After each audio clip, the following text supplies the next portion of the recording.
Gillette Louette, bonjour. Bonjour Guy Samuel. Voici près de 2 mois que l'institut qui porte votre nom a été fermé.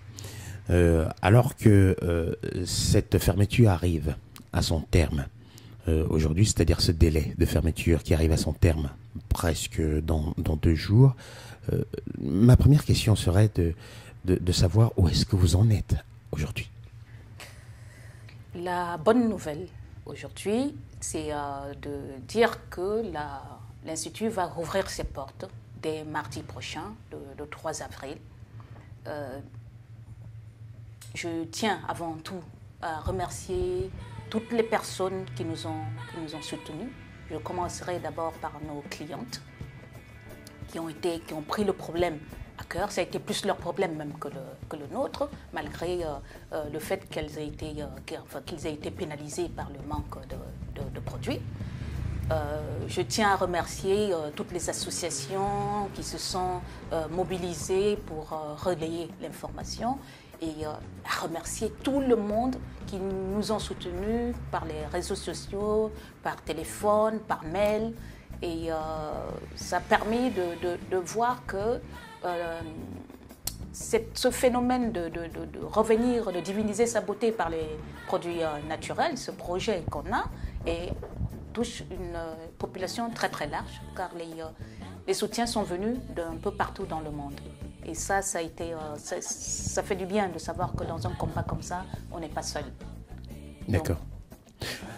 Dans un deuxième temps alors, pendant ces 2 mois de fermeture, quelle a été la relation que vous avez eue avec l'administration? Comment ça s'est passé, les échanges? Et vous ont-ils demandé des choses que vous avez été capable de fournir ou pas? Comment ça s'est passé? Pendant les 2 mois, on a eu des échanges avec les autorités. D'ailleurs, la pile de dossiers que vous voyez là est le fruit de tout ce qu'on a eu comme échange jusque-là. Ils nous ont communiqué, ils ont analysé nos produits. Ils avaient prélevé des échantillons justement à l'époque. Ils ont analysé nos produits, ils nous ont donné les résultats des analyses. Ils voulaient savoir si les produits étaient vraiment naturels. Ils ont vu que sur l'appellation 100% naturel, il n'y a rien à dire. Nos produits sont vraiment 100% naturels. Ils ont analysé les germes, pour savoir s'il y avait des germes, staphylocoque, candida albicans, ou je ne sais plus quoi, whatever. Ils n'ont rien trouvé. On continue la procédure aujourd'hui. Ce qu'il faut savoir, c'est qu'on est avant-gardiste dans ce qu'on fait. On a commencé une cosmétique alimentaire naturelle, on fait une cosmétique alimentaire naturelle, alors que jusqu'à présent, l'administration ne sait pas ce que c'est. Ils connaissent la cosmétique par les produits chimiques. Alors quand on dit qu'on utilise, on va prendre la carotte pour soigner les gens, pour eux c'est un peu, ça relève encore un peu du charabia. Alors donc, Gillette, je vais faire court. Pouvez-vous nous donner la définition des produits cosmétiques et surtout les conditions d'application? Voilà. Un produit cosmétique, il faut comprendre, on appelle produit cosmétique tout produit qui est fait pour aller sur la peau, sur les cheveux, sur les ongles, sur les muqueuses, sur les dents, sur les parties génitales. Donc, les conditions d'application, aujourd'hui, la législation dit quoi? Pour qu'un produit cosmétique soit propre à la consommation ou soit fait dans de bonnes pratiques de fabrication, il faut que ce produit ait moins de 100 UFC, c'est les termes de batterie, moins de 100 UFC par gramme. D'accord. Or, les produits alimentaires dépassent souvent ce pourcentage. Prenons l'exemple du concombre. Dans les produits alimentaires, si je découpe le concombre et que je le donne à manger, en termes de bonnes pratiques de fabrication, il faut que le concombre ait moins d'1 million d'UFC par gramme. Ce qui veut dire que si je présente un concombre avec 100 000 UFC par gramme, on va me dire qu'il a été fabriqué dans de très bonnes conditions d'hygiène et que les bactéries, tout est bon. Maintenant, le même concombre, je le prends, qui a 100 000 UFC par gramme, qui pour manger est parfait pour la consommation, qui n'a pas de bactéries. Ce même concombre, quand je le prends et que je vous dis de le mettre sur la peau, On dit, OK, parce que vous avez dit de le mettre sur la peau, ça devient un produit cosmétique. On oublie qu'on le mange. Et là, produit cosmétique dit quoi? Si c'est un produit cosmétique, il ne faut pas qu'il dépasse 100 UFC par gramme. Alors, qu'est-ce qu'on va faire du concombre? On est en train de vous dire que le concombre que vous pouvez manger est dangereux pour votre peau. Ou est dangereux si vous mettez sur les cheveux. Or, vous pouvez le manger, mais si vous le mettez sur la peau, ça devient un produit qui n'est pas dans les normes. Et que font les grands laboratoires pour être dans les termes? On va vous dire, OK, prenez le concombre, mettez des conservateurs chimiques dedans pour faire descendre le taux de bactéries. En fait, on vous demande de dénaturer le concombre pour qu'il puisse être en moins de 100 UFC. D'autres arrivent même à 10 UFC par cette méthode-là. Or, le concombre n'est plus naturel. Nous, on est en train de faire une cosmétique alimentaire 100% naturelle. Et on n'a pas envie de mettre de produits chimiques dans nos produits pour qu'ils soient conformes à la consommation. Pour l'instant, tout le monde sait que ce qu'on peut manger n'est pas nocif pour la peau. Donc, c'est une question d'interprétation de la loi. Et comme on est novateur dans le domaine et qu'on n'a pas de lobby, on n'a personne pour nous soutenir au niveau de Bruxelles, il faudrait qu'on refasse la loi pour considérer qu'aujourd'hui, effectivement, la cosmétique n'est plus qu'une cosmétique chimique, que toute la cosmétique n'est pas des cosmétiques fabriquées dans des eaux-provettes. On fait de la cosmétique comme de la cuisine. Et cette cuisine-là, elle est mangeable.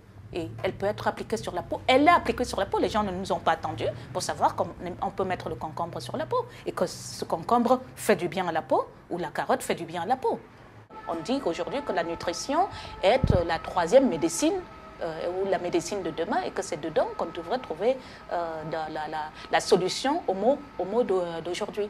Sauf que cela n'est pas pour plaire aux mastodontes qui ont basé toute leur philosophie sur le chimique, qui ont tout misé sur le chimique et qui voudraient nous faire basculer, nous faire mettre dans le même moule que eux, c'est-à-dire redénaturer nos produits pour pouvoir lui faire admettre des normes de l'industrie cosmétique chimique. C'est ça. Oui, c'est-à-dire ils utilisent les outils, les services de l'État pour nous obliger à nous conformer à leurs normes. Or, pour se conformer à eux, ça voudrait dire qu'on est plus naturel, ou on est chimique ou on ne l'est pas. Donc, comme je disais, par exemple... Et on est naturel ou on ne l'est pas. Oui, voilà. On est naturel ou on ne l'est pas. Donc, pour garder notre logo 100% naturel, on ne peut pas dénaturer nos produits. Et c'est ça qu'ils ont commencé à vérifier dans nos produits, si on l'était ou pas. Et ils ont vu que quand on dit 100% naturel, c'est bien 100% naturel. Quand on dit qu'on utilise de la carotte, c'est que de la carotte. Ce n'est pas un composé de carottes avec des conservateurs chimiques, avec des extraits de carottes avec de l'eau et puis des conservateurs. C'est du jus de carotte. Alors, juste une autre question, Gilette.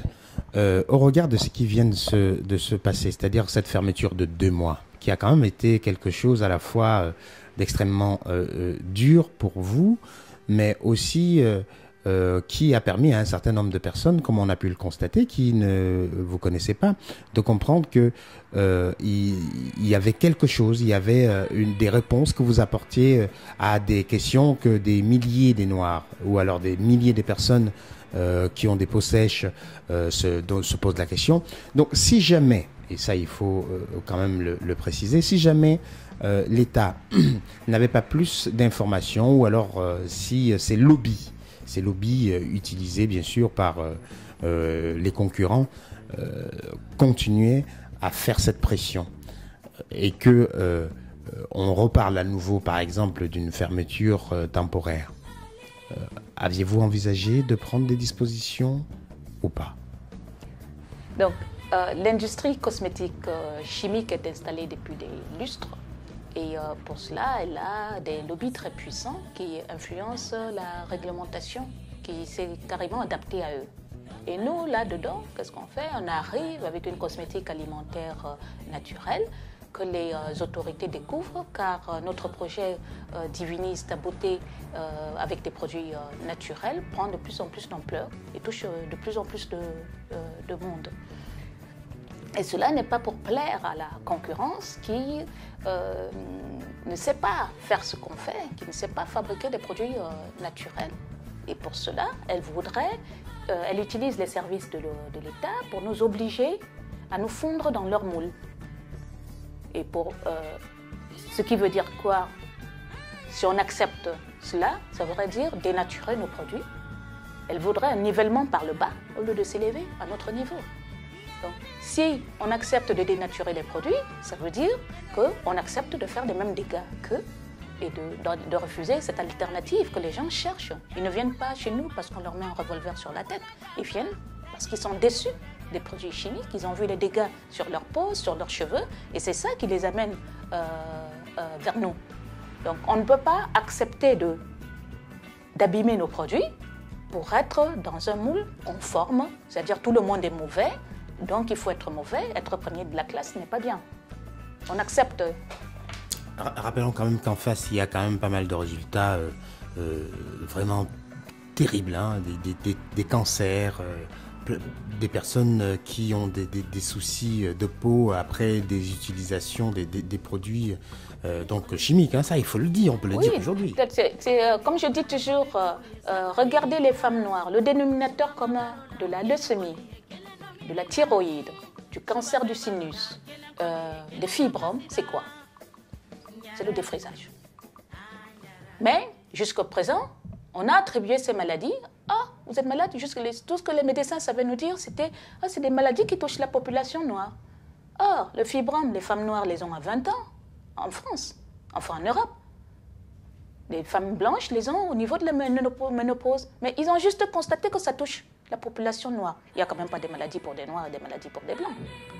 Beaucoup de noirs aujourd'hui souffrent de leucémie, souffrent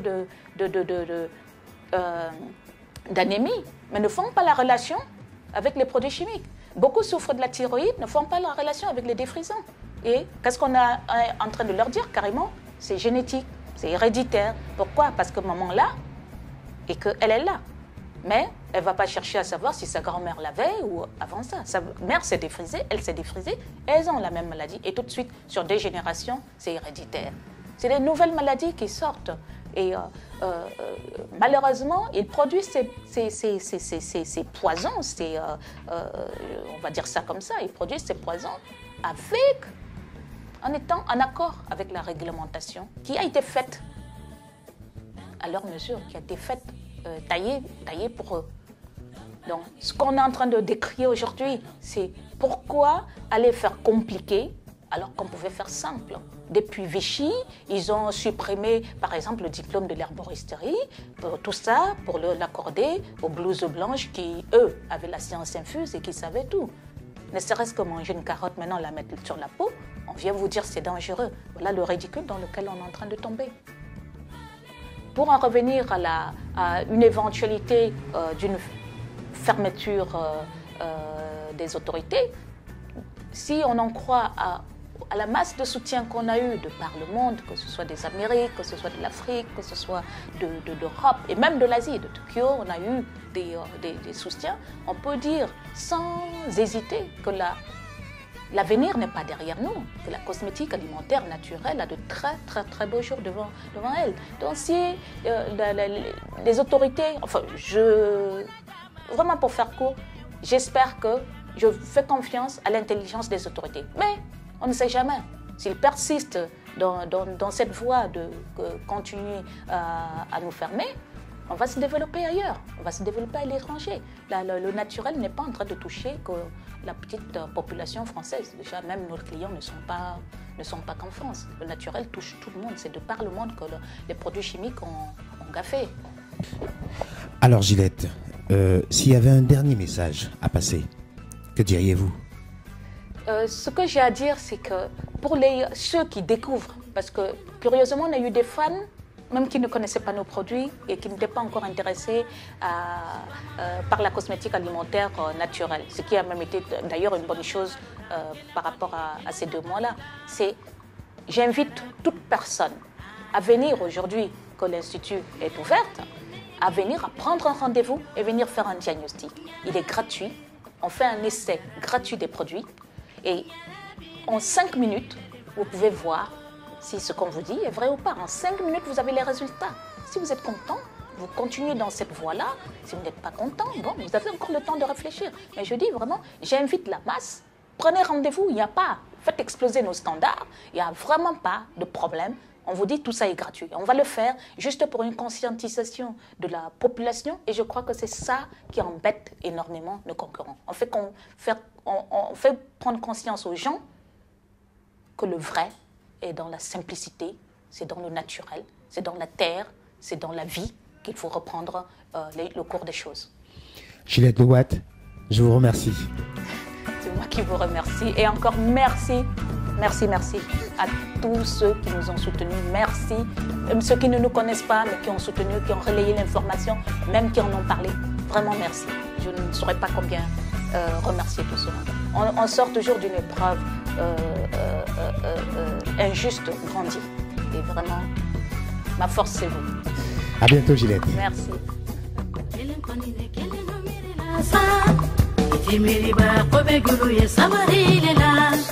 Subama barola kelen koni ye kelen no mirila suba fe barola kelen koni ye kelen no kasila nyara